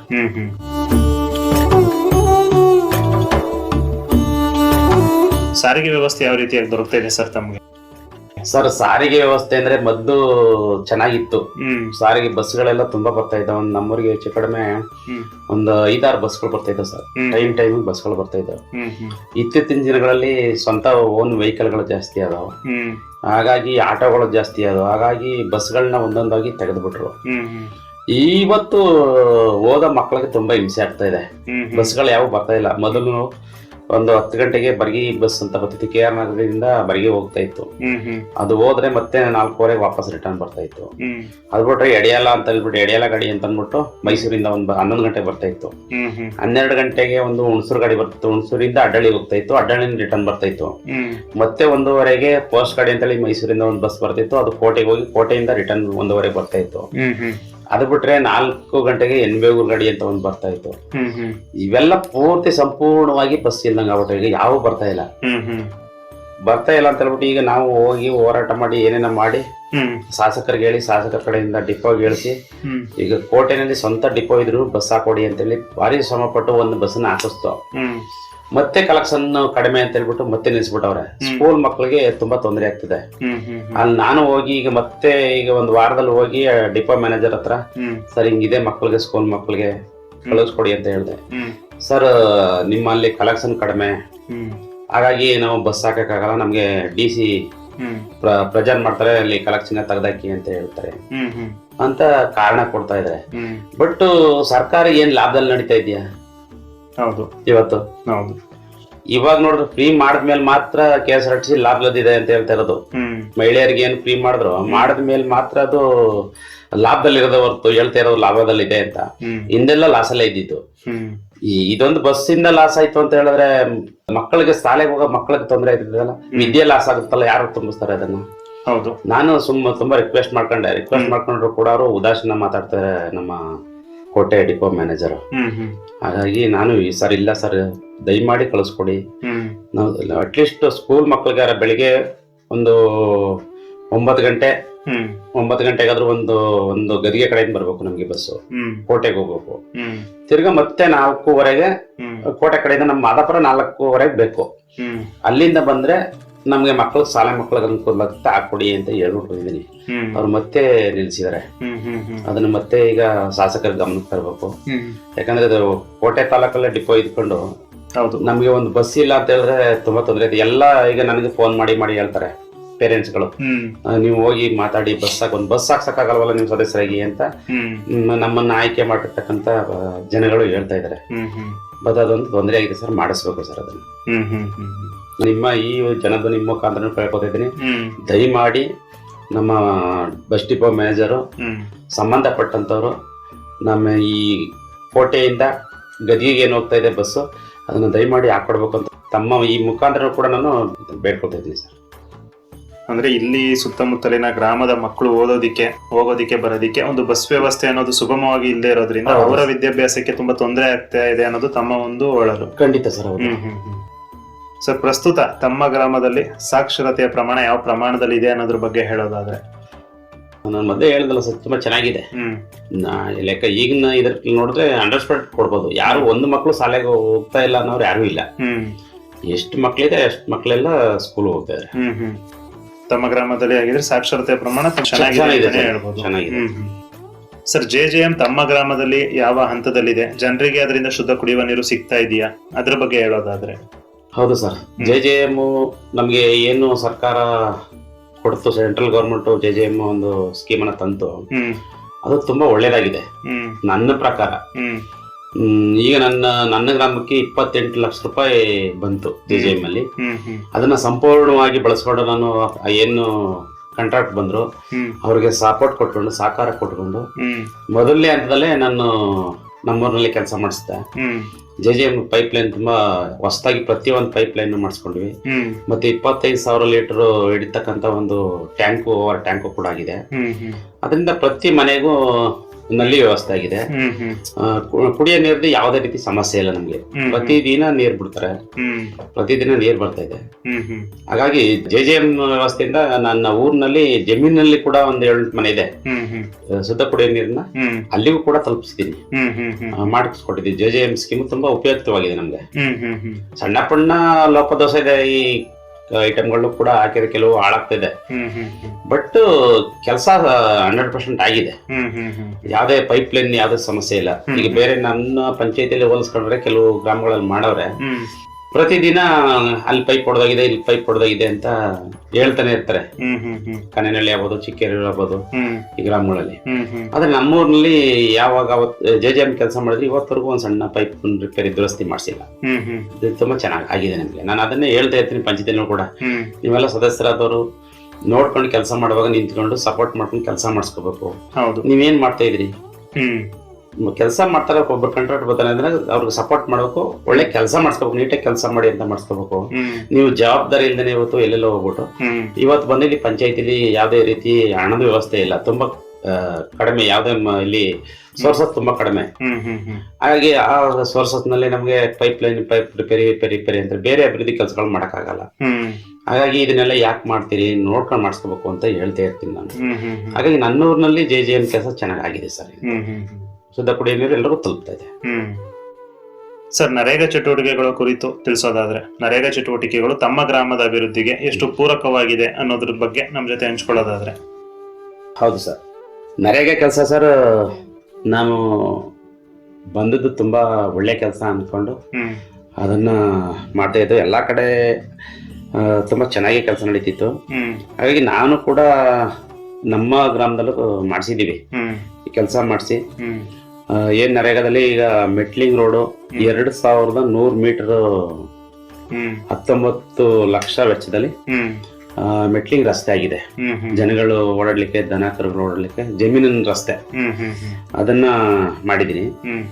ಮತ್ತೆ 700 ಮೀಟರ್ CC ಡ್ರೈನೇಜ್ ಮಾಡಿಸಿದೀವಿ ನನ್ನ ಗ್ರಾಮದಲ್ಲಿ. 6 ಲಕ್ಷ ವೆಚ್ಚದಲ್ಲಿ CC ಡ್ರೈನೇಜ್ ಮಾಡಿಸಿದೀವಿ. ಮತ್ತೆ ಒಂದು 4 ಜನ ರೈತರ ಜಮೀನಿನಲ್ಲಿ 1800 ಮೀಟರ್ ನೀರ್ಗಾಲುವೆ 4 ಲಕ್ಷ ವೆಚ್ಚದಲ್ಲಿ ಅದನ್ನ ಮಾಡಿದೀವಿ. ಜನಗಳಿಗೆ ಹೆಲ್ಪ್ ಆಗಿದೆ. ಮತ್ತೆ ಸಮುದಾಯ ನೀರ್ಗಾಲುವೆ ಅದು ಒಂದು 850 ಮೀಟರ್ 3 ಲಕ್ಷ ವೆಚ್ಚದಲ್ಲಿ ಅದನ್ನು ಮಾಡಿಸಿದೀವಿ, ಅದಾಗಿದೆ. ಮತ್ತೆ ಒಂದು ರೀಚಾರ್ಜ್ ವೆಲ್ ಅಂತ ಒಂದು ಬೋಲ್ಡರ್ ಚೆಕ್ ಅಂತ 2 ಲಕ್ಷ ರೂಪಾಯಿ ಕೆಲಸದ್ದು, ಅಂತರ್ಜಲ ಜಾಸ್ತಿ ಮಾಡೋಂಥದ್ದು, ಅದು ಆಗಿದೆ, ಅದನ್ನು ಮಾಡಿದೀವಿ. ಒಂದು ದನದ ಕೊಟ್ಟಿಗೆಗಳು ರೈತರಿಗೆ ನರೇಗಾದಲ್ಲಿ, ಅದು ಕೂಡ ಒಂದು 30 ಕೊಟ್ಟಿಗೆಗಳು ಕೊಟ್ಟಿದೀವಿ, ಅದು ಆಗಿದೆ. ಆಮೇಲೆ ಇಂಗುಗುಂಡಿಗಳು ಸುಮಾರು ಇಂಗುಗುಂಡಿಗಳು ಕೊಟ್ಟಿದೀವಿ. ಮತ್ತೆ ಒಂದು ನಮ್ಮಲ್ಲಿ ಕೆರೆ ಇದೆ ಅಂತ ಹೇಳಿದ್ನಲ್ಲ, ಅದು ಅಲ್ಲಿ ಕಾಲುವೆ ಕ್ಲೀನಿಂಗ್ ಮಾಡೋದು, ಅದು 1 ಲಕ್ಷ ರೂಪಾಯಿ ವೆಚ್ಚದಲ್ಲಿ ಅದನ್ನು ಮಾಡಿಸಿದೀವಿ. ಮತ್ತೆ ಇದು ಒಂದು ಪಾರ್ಕ್ ಅನ್ನ ಮಾಡ್ಲಿಕ್ಕೆ ತಗೊಂಡು ನಮ್ಮ ಪಂಚಾಯತಿ ವ್ಯಾಪ್ತಿನಲ್ಲಿ ಒಂದು ಆಟದ ಮೈದಾನ ಚಾಮರಾಜ ಮಾಡಿದ್ರು, ತಗೊಂಡ್ರು. ನಾವು ಇಲ್ಲಿ ನಮ್ಮ ಊರಿಗೆ ಒಂದು ಕೆರೆ ಪಕ್ಕದಲ್ಲಿ ಜಾಗ ಇತ್ತು ಚೆನ್ನಾಗಿ, ರೋಡ್ ಪಕ್ಕದಲ್ಲಿ. ಹಾಗಾಗಿ ಒಂದು ಪಾರ್ಕ್ ಮಾಡ್ಲಿಕ್ಕೆ ಕೆಲಸ ಸ್ಟಾರ್ಟ್ ಮಾಡಿ ಸುಮಾರು ಕೆಲಸ ಆಗಿ ಅರ್ಧಂಬರ್ಧ ಕೆಲಸ ಆಗಿದೆ. ಅದು ಒಂದು ಅರ್ಧ ಪೆಂಡಿಂಗ್ ಇದೆ ಸ್ವಲ್ಪ, ಯಾಕಂದ್ರೆ ಇತ್ತೀಚಿನ ದಿನಗಳಲ್ಲಿ ಸ್ವಲ್ಪ ಪ್ರಾಬ್ಲಮ್ ಆಯ್ತಿದೆ ಸರ್. NMMS ಅಂತ ಹೇಳ್ಬಿಟ್ಟು ಮಾಡ್ಬಿಟ್ಟಿದ್ದಾರೆ, ಅದು ತುಂಬಾ ಹಿಂಸೆ ಆಯ್ತದೆ. ಆಮೇಲೆ ಏನು ಇವತ್ತು ನರೇಗಾದಲ್ಲಿ ಗಂಡು ಹೆಣ್ಣಿಗೆ ಸಮಾನವಾದ ಕೂಲಿ ಅಂತ ಹೇಳ್ಬಿಟ್ಟು 370 ರೂಪಾಯಿ ಕೂಲಿ ಕೊಡ್ತಾ ಇದ್ದಾರೆ. ಅದು ಸಾಲ್ತಾ ಇಲ್ಲ. ಇವಾಗ ಕೆಲಸ ಮಾಡ್ಲಿಕ್ಕೆ ತೊಡಕಾಗ್ತಾ ಇದೆ, ಮೂಲ ಕಾರಣ ಅದು. ಇವಾಗ ನಡೀತಾ ಇರೋದು 600 ರೂಪಾಯಿಯಿಂದ 1000 ರೂಪಾಯಿವರೆಗೆ ಕೂಲಿ ನಡೀತಾ ಇದೆ ಒಬ್ಬ ವ್ಯಕ್ತಿಗೆ ಒಂದು ದಿನಕ್ಕೆ. ಇವರು 370 ರೂಪಾಯಿ ಕೂಲಿ ಕೊಡ್ತಾರೆ. 370 ರೂಪಾಯಿ ಕೂಲಿ ಕೊಟ್ಬಿಟ್ಟು ಕೆಲಸ ಮಾಡಿ ಅಂತಾರೆ. ಎಲ್ಲಿ ಮಾಡಕ್ಕಾಯ್ತದೆ? ಆಮೇಲೆ ಪ್ರತಿದಿನ ಕೂಲಿ ಕೊಟ್ಟಾರ ಇವರು? ಇಲ್ಲ. ಇವತ್ತು ಕೆಲಸ ಮಾಡಿದ್ರೆ 3 ತಿಂಗಳಾದ್ರೂ ಆಯ್ತು, 2 ತಿಂಗಳಾದ್ರೂ ಆಯ್ತು, NMR ಪೇಮೆಂಟ್ ಬರೋದು. ಅಲ್ಲಿ ತನಕ ಇರ್ತಕ್ಕಂಥವ್ರು ಬಡ ಜನಗಳು. ಇವತ್ತು ಕೂಲಿ ಮಾಡಿದ್ರೆ ಇವತ್ತು ಸಂಜೆ ದುಡ್ಡು ಬೇಕು ಅವ್ರಿಗೆ, ಸಾಮಾನ್ ತರಬೇಕು, ಏನ್ ಮಕ್ಳು ಓದಿಸಿಕಾಗ್ಬೋದು, ಮಕ್ಳ ಖರ್ಚಿರ್ಬೋದು, ಅವ್ರ ಮನೆ ಮೇಂಟೆನೆನ್ಸ್ ಆಗ್ಬೋದು. ಇದನ್ನ ಪ್ರತಿದಿನ ಕೂಲಿ ಮಾಡಿ ಮನೆ ನಿರ್ವಹಣೆ ಮಾಡೋಂತ ಜನಗಳು ಜಾಸ್ತಿ ಕೂಲಿಗೆ ಹೋಗೋರು. ಇವರು ಇವತ್ತು ಕೂಲಿ ಮಾಡಿಸಿ 2 ತಿಂಗಳ 3 ತಿಂಗಳ ಕೂಲಿ ಕೊಟ್ರೆ ಯಾರು ಬರ್ತಾರೆ ಕೆಲ್ಸಕ್ಕೆ? ಅದೇ ತೊಡಕಾಗಿ ಇವತ್ತು ಕೆಲ್ಸಕ್ಕೆ ಯಾರು ಬರ್ತಾ ಇಲ್ಲ. ಎಲ್ಲಾ ಕೆಲ್ಸಗಳು ಪೆಂಡಿಂಗ್ ಇದೆ. ಇವತ್ತು ನನ್ನೂರ್ನಲ್ಲೇ 30 ರಿಂದ 40 ಲಕ್ಷ ರೂಪಾಯಿ ಕೆಲಸ ಇದೆ, ಅಪ್ರೂವಲ್ ಆಗಿದೆ. ಬಟ್ ಕೆಲಸ ಮಾಡಕ್ ಆಯ್ತಾ ಇಲ್ಲ, ಕೂಲಿ ಜನ ಬರ್ತಾ ಇಲ್ಲ. ಮೆಟ್ರಲ್ ಬಂದು ಈಗ 6 ತಿಂಗಳಾಗಿದೆ, ಕೆಲಸ ಮಾಡಿದಾರೆ, ಈಗ ಕೊಡುಗೆಗಳನ್ನ ಮಾಡ್ಕೊಂಡಿದ್ದಾರೆ, ಸಾಮೂಹಿಕ ಕೆಲಸಗಳನ್ನ ಮಾಡವ್ರೆ. ಅವೆಲ್ಲ ಮಾಡ್ಬಿಟ್ಟು 6 ತಿಂಗಳಾಗಿದೆ, ದುಡ್ಡು ಬಂದಿಲ್ಲ. ಹೆಂಗ್ ಮೇಂಟೈನ್ ಮಾಡೋದು? ಹೌದು. ಈಗ 3 ತಿಂಗಳಾಯ್ತು, NMR ಪೇಮೆಂಟ್ ಬಂದಿಲ್ಲ ಕೆಲಸ ಮಾಡೋರಿಗೆ. ಯಾವ ರೀತಿ ಕೆಲಸ ಮಾಡೋದು? ಹೀಗಾಗಿ ಇವರು ತುಂಬಾ ತೊಂದರೆ ಕೊಡ್ತಾ ಇದಾರೆ. ಹಣ ಬಿಡುಗಡೆ ಮಾಡೋದನ್ನ ತುಂಬಾ ಪ್ರಾಬ್ಲಮ್ ಆಯ್ತಾ ಇದೆ. ಹಾಗಾಗಿ ಯಾರು ಕೆಲ್ಸಕ್ಕೆ ಬರ್ತಾ ಇಲ್ಲ ಜನಗಳು. ಹಾಗಾಗಿ ಇವತ್ತು ಈಗಿನ ಒಂದು ಪರಿಸ್ಥಿತಿಯಲ್ಲಿ ನೋಡಿದ್ರೆ 1 ವರ್ಷದಿಂದ ಹೆಚ್ಚು ಕಡಿಮೆ 1 ವರ್ಷ 6 ತಿಂಗಳೇ ಆಯ್ತಾನೆ. ಅವಾಗಿಂದ ಕೆಲಸಗಳು ಯಾವ ಪಂಚಾಯತಿಗಳಲ್ಲಿ ಹೆಚ್ಚಿಗೆ ನಡೀತಾ ಇಲ್ಲ, ಎಲ್ಲ ಒಂದೊಂದು ರೇರ್ ನಡೀತಾ ಇರೋದು. ಈಗ ಆಗಿದೆ. ಮೊದಲು ಸ್ಟಾರ್ಟಿಂಗ್ ಚೆನ್ನಾಗಿ ನಡೀತು, ಇವಾಗ ಸ್ವಲ್ಪ ತುಂಬಾ ತೊಡಕಾಗಿದೆ. ಕೂಲಿ ಮೊತ್ತವನ್ನ ಜಾಸ್ತಿ ಮಾಡಬೇಕು, ಮತ್ತೆ 1 ವಾರದಲ್ಲಾದ್ರೂ ಹಣ ಕೊಡ್ಬೇಕು. ಹೌದು. 1 ವಾರಕ್ಕೊಂದ್ಸರಿ ಹಣ ಏನ್ ಕೆಲಸ ಮಾತ್ರ ಅವ್ರ ಹಣನ ಕೊಟ್ಬಿಟ್ರೆ ಪರವಾಗಿಲ್ಲ. ಒಂದು 600 ರೂಪಾಯಿ ಆದ್ರೂ ಕೂಲಿ ಮಿನಿಮಮ್ ಬೇಕು. ಹೌದು. ಕನಿಷ್ಠ ವೇತನ ಒಂದು 600 ಆದ್ರೂ ಆಗ್ಬೇಕು. 600 ಆಗ್ಬೇಕು. 600 ಆಗಿ 1 ವಾರಕ್ಕೊಂದ್ಸರಿ ಪೇಮೆಂಟ್ ಕೊಡ್ಬೇಕು. ಆಗಿದ್ರೆ ಕೆಲಸಗಳು ಮಾಡ್ಬೋದು. ಇವರು ಎಲ್ಲ ಕೂತ್ಕೊಂಡು ಮನೆಯಲ್ಲಿ ಕೂಲಿ ಬಡವರಿಗೆ 3 ತಿಂಗಳು 6 ತಿಂಗಳು ಕೂಲಿ ಕೊಡಲಿಲ್ಲ, ಕೂಲಿ ಎಲ್ಲಿ ಮಾಡ್ತಾರೆ? ಹೌದು, ಆಗಲ್ಲ. ಹಾಗಾಗಿ ನರೇಗಾ ಕೆಲಸ ಈಗ ತಟಸ್ಥವಾಗಿದೆ, ಸ್ವಲ್ಪ ಎಲ್ಲೂ ಸರಿಯಾಗಿ ನಡೀತಾ ಇಲ್ಲ. ವೈಯಕ್ತಿಕ ಕಾಮಗಾರಿಗಳೇ ಸ್ವಲ್ಪ ಮಾಡ್ಕೊತಾ ಇದ್ರೆ ಬಿಟ್ರೆ ಸಮುದಾಯ ಕೆಲಸಗಳು ಯಾವ್ದು ನಡೀತಾ ಇಲ್ಲ. ಹಾಗಾಗಿ ನಮ್ಮಲ್ಲೂ ಕೂಡ ಪೆಂಡಿಂಗ್ ಇದೆ. ಅಂದ್ರೆ ನರೇಗಾ ಚಟುವಟಿಕೆಗಳು, ಆ ಒಂದು ನರೇಗಾ ಯೋಜನೆಯಲ್ಲಿ ಕೆಲವೊಂದು ಬದಲಾವಣೆಗಳು ಆದ್ರೆ ನರೇಗಾ ಚಟುವಟಿಕೆಗಳು ಮುಂಚಿನಂತೆ ಸಹ ಉತ್ತಮ ರೀತಿಯಲ್ಲಿ ಗ್ರಾಮಗಳ ಅಭಿವೃದ್ಧಿಗೆ ಸಹಕಾರಿಯಾಗುತ್ತೆ ಅನ್ನೋದು ತಮ್ಮ ಅಭಿಪ್ರಾಯ. ಈಗ ಸರ್ ಇದು ನರೇಗಾ ಕೆಲಸ ನಡೀಲಿಲ್ಲ ಅಂದ್ರೆ ಮೆಂಬರ್ ಗಳಿಗೆ ಯಾವ್ದೇ ಒಂಚೂರು ಹೆಸರು ಬರಲ್ಲ, ಪ್ರಯೋಜನನೂ ಇಲ್ಲ. ನರೇಗಾ ಕೆಲಸ ಇರೋದ್ರಿಂದ ಸದಸ್ಯರುಗಳ ಒಂದು ಹೆಸರು, ಯಾಕಂದ್ರೆ ನರೇಗಾದಿಂದ ಕೆಲಸಗಳು ನಡೀತಾ ಇದ್ದಾವ ಸ್ವಲ್ಪ. ಈಗ ಇದು ಬಿಟ್ರೆ 15 ಫೈನಾನ್ಸ್ ಒಂದು ಬರ್ತದೆ, ವರ್ಷಕ್ಕೆ ಒಂದು 50,000 60,000, ಒಂದು ಗ್ರಾಮಕ್ಕೆ ಒಂದು 80,000 1 ಲಕ್ಷ ಇಷ್ಟೇ ಬರೋದು ಅಷ್ಟೇ. ಸಂಪೂರ್ಣವಾಗಿ ಅಧಿಕಾರನ ಕೊಡ್ತಾ ಇಲ್ಲ ಅವರು. ಒಂದ್ 20 ಲಕ್ಷ 29 ಲಕ್ಷ ಹಿಂಗ್ ಕೊಡ್ತಾರೆ, ಕೊಟ್ಬಿಟ್ಟು ಅರ್ಧ ಅರ್ಥಕ್ಕೆ ಕಿತ್ಕೋತಾರೆ. ಅಲ್ಲಿ ಕಟ್ಟಿ ಇಲ್ಲಿ ಕಟ್ಟಿ ಅಂತ ಹೇಳಿ ಅಲ್ಲಿಗೆ ಹಿಂದೆ ಕಿತ್ಕೋತಾರೆ. ಆ ಒಂದು ಕೆಲಸದಲ್ಲಿ ಯಾವ್ದೇ ರೀತಿ ಅಭಿವೃದ್ಧಿ ಕೆಲಸಗಳನ್ನ ಮಾಡಕ್ಕಾಯ್ತಾ ಇಲ್ಲ. ಹೆಚ್ಚಿನ ರೀತಿಯಲ್ಲಿ ಸರ್ಕಾರ ಅನುದಾನಗಳನ್ನ ಕೊಡ್ಬೇಕು. ಕೊಟ್ಟಂತಾದ್ರೆ ಪಂಚಾಯತಿನಲ್ಲಿ ಕೆಲಸ ಮಾಡಬಹುದು. ಇಲ್ಲ ಅಂದ್ರೆ ಮುಂದಿನ ದಿನಗಳಲ್ಲಿ ತುಂಬಾ ತೊಂದರೆ ಇರ್ತದೆ. ಈ ಗೆದ್ದಂತವ್ರು ನೆಕ್ಸ್ಟ್ ಗೆದ್ದಂತವ್ರು ಏನು ಮಾಡಕ್ಕಾಗಲ್ಲ, ಅಭಿವೃದ್ಧಿ ಕೆಲಸಗಳನ್ನೇ ಮಾಡಕ್ಕಾಗಲ್ಲ. ಜನಗಳ ಕೈ ಬಯಸ್ಕೋಬೇಕಾಗಿದೆ. ಆಯ್ಕೆ ಮಾಡ್ತಾರೆ ಜನಗಳು, ಏನೋ ಆಸೆ ಇಟ್ಕೊಂಡು ಕೆಲಸ ಮಾಡ್ತಾರೆ ಅಂತ ಗೆಲ್ಲಿಸ್ಕೊಡ್ತಾರೆ. ಬಟ್ ಈ ರೀತಿ ಸಮಸ್ಯೆಗಳಾದ್ರೆ ಬೊಗಳ್ತಾರೆ. ಹೌದು, ಅದಂತೂ ಖಂಡಿತ ಸಮಸ್ಯೆ ಆಗ್ತದೆ. ಸರ್, ಪ್ರಸ್ತುತವಾಗಿಯೂ ಸಹ ತಮ್ಮ ಗ್ರಾಮದಲ್ಲಿ ಇನ್ನು ಏನೆಲ್ಲ ಸಮಸ್ಯೆಗಳು ಕಾಡ್ತಾ ಇದೆ, ಜೊತೆಗೆ ಇನ್ನು ಏನೆಲ್ಲ ಅಭಿವೃದ್ಧಿ ಕೆಲಸಗಳು ಆಗ್ಬೇಕು ಮುಂದಿನ ದಿನಗಳಲ್ಲಿ ಅನ್ನೋದ್ರ ಬಗ್ಗೆ ಹೇಳೋದಾದ್ರೆ? ಸರ್, ಮುಖ್ಯವಾದ ಸಮಸ್ಯೆ ಅಂದ್ರೆ ನಮ್ಮ ಊರಲ್ಲಿ ಸೈಟ್ ಸಮಸ್ಯೆ ಇದೆ ಸರ್. ಇಲ್ಲಿ ಜನಸಂಖ್ಯೆ ಜಾಸ್ತಿ ಆಯ್ತಾ ಹೋಗ್ತಾ ಇದೆ, ಬಟ್ ಇರ್ತಕ್ಕಂಥದ್ದು ಜಾಗ ತುಂಬಾ ಕಡಿಮೆ. ಒಂದೊಂದ್ ಮನೆಯಲ್ಲಿ ಈಗ 2-3 ಜನ ಇದ್ದಾರೆ. ಯಾರು ನೋಡಿ ನಮ್ಗೆ ಸೈಟ್ ಮಾಡಿಸ್ಕೊಡಿ ಅಂತ ಹೇಳ್ತಾರೆ. ಅಕ್ಕಪಕ್ಕ ಯಾರು ಜಮೀನು ಕೊಡ್ತಾ ಇಲ್ಲ. ಎಲ್ಲ SC ಸಮಾಜದವರು ನಮ್ಮೂರು ಸುತ್ತ ಇರ್ತಕ್ಕಂಥವ್ರು SC ಸಮಾಜದವರೇ ಇರ್ತಕ್ಕಂಥದ್ದು. ಅವರೆಲ್ಲ 1-2 ಎಕರೆ 3 ಎಕರೆ ಹಿಂಗ್ ಇಟ್ಕೊಂಡಿದ್ದಾರೆ. ಅವ್ರು ಯಾರು ವ್ಯವಸಾಯ ಮಾಡ್ತಕ್ಕಂಥವ್ರು ಯಾರು ನಮ್ಗೆ ಕೊಡ್ತಾ ಇಲ್ಲ, ಸೈಟ್ ಕೊಡ್ತಾ ಇಲ್ಲ, ಮಾರಾಟ ಮಾಡ್ತಾ ಇಲ್ಲ. ಹಾಗಾಗಿ ತುಂಬಾ ಸಮಸ್ಯೆ ನಮ್ಮ ಊರ್ನಲ್ಲಿ ಇರ್ತಕ್ಕಂಥದ್ದೇ ಅದೊಂದೇ ಮೇಜರ್ ಸಮಸ್ಯೆ ನಮ್ಗೆ ಸೈಟ್. ನಾವು ಶಾಸಕರಿಗೂ ಕೂಡ ಹೇಳ್ತಾ ಇದ್ದೀವಿ, ಯಾರಾದ್ರೂ ಕೊಡೋರು ಇದ್ರೆ ಕರ್ಕ ಬನ್ನಿ ಅಂತಾರೆ, ಕೊಡ್ಸ್ಕೊಡ್ತೀನಿ ಅಂತ ಇದ್ರೆ. ಬಟ್ ಇಲ್ಲಿ ಕೊಡೋರೇ ಸಿಗ್ತಾ ಇಲ್ಲ. ಹಾಗಾಗಿ ತುಂಬಾ ಸಮಸ್ಯೆ ಇದೆ ಸ್ವಲ್ಪ. ಹಿಂದೆ ಆಮೇಲೆ ಇನ್ನೊಂದ್ ಏನಪ್ಪಾ ಅಂದ್ರೆ ಡ್ರೈನೇಜ್ ಒಂದು PW ಇಂದ ಕೆಲಸ ಆಗಿದೆ. ಊರೊಳಗಡೆ ಡ್ರೈನೇಜ್ಗಳು ಅದು ಡೌನು ಈ ಕಡೆ ಸೂರ್ಯ ಊಟ ಕಡೆಗಿದೆ. ಆ ಜಮೀನವ್ರು ನೀಡ್ ಬಿಡ್ಲಿಲ್ಲ ಅನ್ಬಿಟ್ಟು ಮೇನ್ ರೋಡ್ ಕಡೆ ತಿರ್ಸ್ಬಿಟ್ಟವ್ರೆ. ಅದು ವಾಟರ್ ಸರಿಯಾಗಿ ಕೊಟ್ಟಿಲ್ಲ. ಅದು ಹಳೆ ಡ್ರೈನೇಜ್ ರಿಪೇರಿ ಮಾಡಕ್ಕೆ ಯಾವ್ದೇ ರೀತಿ ಆಗ್ತಾ ಇಲ್ಲ. ಅದು ಸ್ವಲ್ಪ ನೀರ್ ನಿಂತ್ಕೊತಾ ಇರ್ತದೆ. ಸ್ವಲ್ಪ ಜನಗಳು ಅದನ್ನ ಕ್ಲೀನ್ ಮಾಡಿಸಿ ಅಂತ ಅವಾಗ ಸ್ವಲ್ಪ ಹೇಳ್ತಾ ಇರ್ತಾರೆ. ಅದೊಂದು ಸಮಸ್ಯೆ ಇದೆ. ಈಗ ಅದೇ ಸ್ಕೂಲು ಚಿಕ್ಕದು, ಆಟದ ಮೈದಾನ ಇಲ್ಲ. ಹಿಂದೆ ಚಿಕ್ಕ ಜಾಗದಲ್ಲಿ ಕಟ್ಬಿಟ್ಟವ್ರೆ. ನಮ್ಗೆ ಅದೇ ಸಮಸ್ಯೆ. ಸೈಟ್ ಅಂದಾದ್ರೆ ಹೊರಗಡೆ ಸೈಟ್ ಆದ್ರೆ ಬೇಕಾದ್ರೆ ಅಲ್ಲಿಗಾದ್ರು ಸ್ಥಳಾಂತರಿಸ್ಕೋಬಹುದು. ಆಮೇಲೆ ಯಾವ್ದೇ ಒಂದು ಉಪಕೇಂದ್ರ, ಹಾಸ್ಪಿಟಲ್ ಉಪಕೇಂದ್ರ ಬೇಕಾಗುತ್ತೆ ಇಲ್ಲಿಗೆ. ನಮ್ಗೆ ಆರೋಗ್ಯ ಉಪಕೇಂದ್ರ ಸೈಟ್ ಸಮಸ್ಯೆಯಿಂದ ಆಗಿಲ್ಲ. ಆರ್ಡರ್ ಆಗಿತ್ತು, ಬಟ್ ಸೈಟ್ ಇಲ್ಲ ಅಂತ ಹೇಳ್ಬಿಟ್ಟು ನಮ್ ಮುಂದಿನ ದಿನಗಳಲ್ಲಿ ಜಾಗದ ವ್ಯವಸ್ಥೆ ಆದ್ರೆ ಒಂದು ಆರೋಗ್ಯ ಉಪಕೇಂದ್ರ ಬೇಕು. ಯಾಕಂದ್ರೆ ರಾತ್ರಿ ಸಮಯದಲ್ಲಿ ಮಕ್ಕಳಿಗೆ ಮರಿಗೆ ಅವ್ರಿಗೆ ಇವ್ರಿಗೆ ಸ್ವಲ್ಪ ಆರೋಗ್ಯಗಳು ಹದಗೆಟ್ಟಾಗ ಅದನ್ನ ನೋಡ್ಕೊಳ್ಳಿಕ್ಕೆ ಅಂತ ಒಬ್ರು ಉಪಕೇಂದ್ರ ಆದ್ರೆ ಒಬ್ರು ಡಾಕ್ಟರ್ನ ಕೊಟ್ರೆ ಅದು ಉಪಯೋಗ ಆಗುತ್ತೆ ಅಂತ ಹೇಳ್ತೀನಿ. ಮತ್ತೆ ಇನ್ನೊಂದು ಗ್ರಂಥಾಲಯ ಒಂದು ಬೇಕು. ಯಾಕಂದ್ರೆ ಇವತ್ತು ಮಕ್ಕಳು ಓದ್ಬೇಕು ಅಂತ ಹೇಳಿದ್ರೆ ಇವತ್ತೆಲ್ಲ ಒಂದು ಗ್ರಂಥಾಲಯ ಇದ್ರೆ ಹೋಗಿ ಅಲ್ಲಿ ಕೂತ್ಕೊಂಡು ಓದ್ಕೊಳ್ಳೋದು, ಒಬ್ರಿಗೊಬ್ರು ಚರ್ಚೆ ಮಾಡ್ಕೊಳ್ಳೋದು, ಜ್ಞಾನವನ್ನ ಬೆಳೆಸ್ಕೋತಾರೆ. ಹೌದು. ಬಟ್ ಗ್ರಂಥಾಲಯ ಇಲ್ಲ ಇಲ್ಲಿ. ಗ್ರಂಥಾಲಯ ಇಲ್ಲಿಂದಾಗ ಅಲ್ಲಿ ಇಲ್ಲಿ ಕೂತ್ಕೊಳ್ಳೋದು, ಮಕ್ಕಳುಗಳು ಮೊಬೈಲ್ ಇಟ್ಕೊಂಡು ಕೂತ್ಕೊಳ್ಳೋದು, ಈ ರೀತಿ ದುಶ್ಚಟಗಳಿಗೆ ಬಲಿಯಾಗ್ತಾರೆ ಅಂತ ನಾನಾದ್ರೂ ಅನ್ಕೋತೀನಿ. ಒಂದು ಗ್ರಂಥಾಲಯ ಇದ್ರೆ ಅಲ್ಲಿ ಮಕ್ಕಳಿಗೆ ಜ್ಞಾನಾರ್ಜನೆ ಆಗುತ್ತೆ, ಅದು ಉಪಯೋಗ ಆಗ್ತದೆ. ಹಾಗಾಗಿ ನಮ್ಮ ಊರಿಗೊಂದು ಗ್ರಂಥಾಲಯ ಬೇಕು ಅಂತ ನಾನು ಬಯಸ್ತೀನಿ ಸರ್. ತಮ್ಮ ಒಂದು ಗ್ರಾಮದ ಅಭಿವೃದ್ಧಿಯಲ್ಲಿ ತಮ್ಮ ಪಾತ್ರ ಆಗಿರ್ಬೋದು, ಯುವಕರ ಪಾತ್ರ ಆಗಿರ್ಬೋದು, ಜೊತೆಗೆ ಸಾರ್ವಜನಿಕರ ಪಾತ್ರ ಆಗಿರ್ಬೋದು ಯಾವ ರೀತಿಯಾಗಿದೆ, ಯಾವ ರೀತಿಯಾಗಿ ಅಭಿವೃದ್ಧಿ ಕಾರ್ಯಕ್ರಮಗಳಲ್ಲಿ ತಮ್ಮನ್ನ ತಾವು ತೊಡಗಿಸ್ಕೊಂಡಿದ್ದೀರಾ ಅನ್ನೋದ್ರ ಬಗ್ಗೆ ನಮ್ಮ ಜೊತೆ ಹಂಚ್ಕೊಳ್ಳೋದಾದ್ರೆ. ನರೇಗಾ ವಿಚಾರವಾಗಿ ನಾನು ಸಂಪೂರ್ಣವಾಗಿ ಮಾಹಿತಿ ಕೊಟ್ಟೆ ನಾನು. ಅದನ್ನ ಬಿಟ್ರೆ ಈಗ ನಮ್ಮ ಪಂಚಾಯಿತಿ ಕಡೆಯಿಂದ 15 ಫೈನಾನ್ಸ್ ಅಂತ ಒಂದು ಅನುದಾನ ಇದೆ. ಆ ಒಂದು ಅನುದಾನದಲ್ಲಿ ನಾನು ಶಾಲೆ ರಿಪೇರಿ ಪೇಂಟಿಂಗ್ ಮಾಡಿ ಅದನ್ನ ಅಭಿವೃದ್ಧಿ ಪಡಿಸಿದ್ದೀನಿ. ಜೊತೆಗೆ ಕಮೋಡ್ ಶೌಚಾಲಯ ಮಾಡಿಸಿದ್ದೀನಿ ಶಾಲೆಗೆ. ಮತ್ತೆ ದೇವಸ್ಥಾನಕ್ಕೆ ಕುಡಿಯೋ ನೀರನ್ನು ತೊಂಬೆ ಮಾಡಿಸಿದ್ದೀನಿ. ಮತ್ತೆ ಅಂಗನವಾಡಿ ರಿಪೇರಿ ಮಾಡಿಸಿದ್ದೀನಿ. ಅಂಗನವಾಡಿ ಬಿಟ್ರೆ ಮನೆಗಳಿಗೆ ಜಮೀನ್ ಹತ್ರ ಮನೆ ಇರೋದು 1-2 ಮನೆಗಳಿದೆ. ಅಲ್ಲಿಗೆ ನಾನು ಕುಡಿಯೋ ನೀರು ಜೊತೆಗೆ ನಿರಂತರ ಜೊತೆ ವಿದ್ಯುತ್ ಸಂಪರ್ಕವನ್ನು ಕೂಡ ಮಾಡಿಸ್ಕೊಟ್ಟಿದ್ದೀನಿ. ಮತ್ತೆ ಸಾರ್ವಜನಿಕರಿಗೆ ಏನೆಲ್ಲ ಬೇಕು ಇವತ್ತು ಈ ಸ್ವತ್ತುಗಳದ್ದು ತುಂಬಾ ಅವಶ್ಯಕತೆ ಇತ್ತು. ಹಾಗಾಗಿ ಜನಗಳಿಗೆ ಈ ಸ್ವತ್ತುಗಳನ್ನ ಮಾಡಿಸ್ಕೊಟ್ಟಿದ್ದೀನಿ.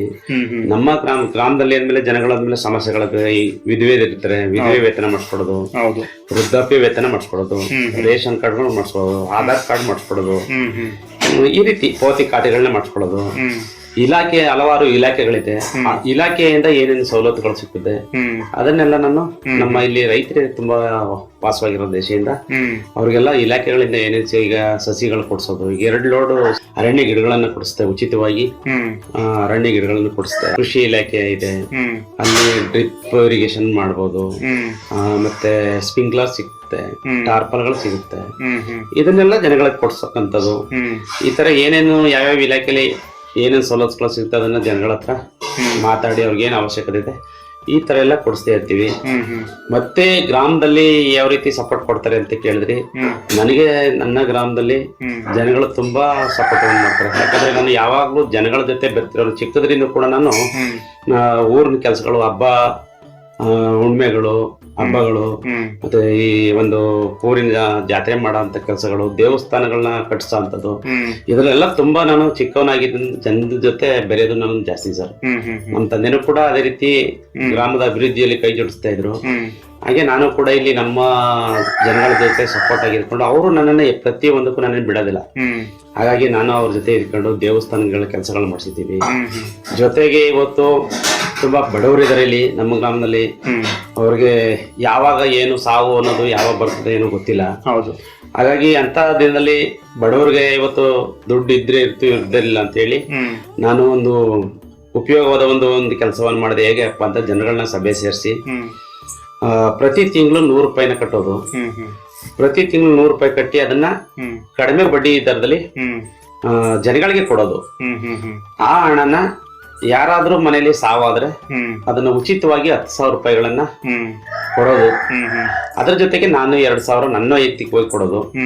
ಇದನ್ನ ನಾನು ಮಾಡ್ಕೊಂಡು ಇವತ್ತು ಅದು ಕೂಡ ತುಂಬಾ ಜನಗಳಿಗೆ ಉಪಯುಕ್ತವಾಗಿದೆ. ಈ ತರ ಯಾವುದೇ ದೇವರ ಕಾರ್ಯಗಳಾಗಬಹುದು, ಎಲ್ಲರೂ ಕೂಡ ಯಾವುದೇ ಒಂದು ಕೆಲಸ ಕಾರ್ಯಗಳಾಗ್ಬೋದು, ಜನಗಳು ತುಂಬಾ ಕೈ ಜೋಡಿಸ್ತಾರೆ.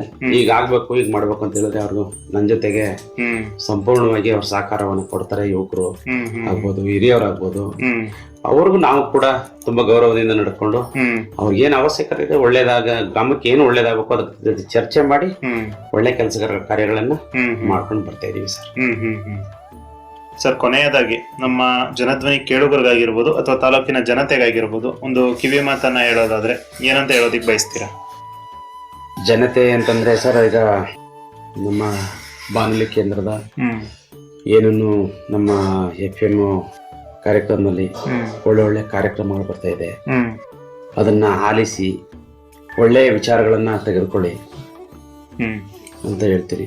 ನಾಡಿನ ಜನತೆಗೆ ದೇವರು ಆಯುಷ್ ಆರೋಗ್ಯ ಕೊಟ್ಟು ಕಾಪಾಡಲಿ ಅಂತ ನಾನು ದೇವರಲ್ಲಿ ಮನವಿ ಮಾಡ್ಕೊತೀನಿ ಸರ್. ಇಲ್ಲಿಯವರೆಗೂ ತಮ್ಮ ಗ್ರಾಮದ ಇತಿಹಾಸ, ಸ್ಥಿತಿಗತಿ, ಅಲ್ಲಿನ ಮೂಲಸೌಕರ್ಯಗಳ ನಿರ್ವಹಣೆ, ಇದರಲ್ಲಿ ಸಾರ್ವಜನಿಕರು ಮತ್ತು ಯುವಕರ ಪಾತ್ರ, ಗ್ರಾಮಗಳ ಅಭಿವೃದ್ಧಿಗೆ ಮುಂದಿನ ಯೋಜನೆಗಳು, ಈ ವಿಚಾರಗಳ ಕುರಿತು ಮಾಹಿತಿಯನ್ನು ತಿಳಿಸಿಕೊಟ್ಟಿದ್ದಕ್ಕೆ ನಮ್ಮಿಂದ ಹಾಗೂ ಸಮಸ್ತ ಜನಧ್ವನಿ ಕೇಳುಗರಿಂದ ತಮಗೆ ಹೃತ್ಪೂರ್ವಕ ಧನ್ಯವಾದಗಳು ಸರ್. Thank you sir. ತಮ್ಮ ಕೂಡ ಧನ್ಯವಾದಗಳು ಸರ್. ಪ್ರಿಯ ಕೇಳುಗರೆ, ಇದುವರೆಗೂ ನಮ್ಮೂರು ಕಾರ್ಯಕ್ರಮದಲ್ಲಿ ಸರಗೂರು ತಾಲೂಕಿನ ಚಿಕ್ಕಕೆರೆಯೂರು ಗ್ರಾಮ ಪಂಚಾಯಿತಿಯ ಕುಣಿಗಲು ಗ್ರಾಮದ ಚುನಾಯಿತ ಸದಸ್ಯರಾಗಿರುವ ಶ್ರೀಯುತ ಸಣ್ಣಸ್ವಾಮಿ ನಾಯಕರವರಿಂದ ಮಾಹಿತಿಯನ್ನು ತಿಳಿದುಕೊಂಡೆವು. ಇದೇ ರೀತಿ ಮತ್ತೊಂದು ಊರಿನ ಇತಿಹಾಸ, ಸ್ಥಿತಿಗತಿ, ಮೂಲಭೂತ ಸೌಕರ್ಯಗಳ ಸಮರ್ಪಕ ನಿರ್ವಹಣೆ ಮತ್ತು ನೈಸರ್ಗಿಕ ಸಂಪನ್ಮೂಲಗಳ ವಿಶೇಷತೆಯನ್ನು ಕುರಿತು ಮುಂದಿನ ನಮ್ಮೂರು ಕಾರ್ಯಕ್ರಮದಲ್ಲಿ ತಮ್ಮೆಲ್ಲರನ್ನೂ ಭೇಟಿಯಾಗುತ್ತೇನೆ. ಅಲ್ಲಿಯವರೆಗೂ ಕೇಳ್ತಾ ಇರಿ 90.8 ಕಂಪನಾಂಕದಲ್ಲಿ ಮೂಡಿಬರುತ್ತಿರುವ ಮೈಸೂರು ಜಿಲ್ಲೆಯ ಮೊಟ್ಟಮೊದಲ ಹಾಗೂ ಸರಗೂರಿನಿಂದ ಪ್ರಸಾರವಾಗುತ್ತಿರುವ ಸಮುದಾಯ ಬಾನುಲಿ ಕೇಂದ್ರ ಜನಧ್ವನಿ. ಧನ್ಯವಾದಗಳು.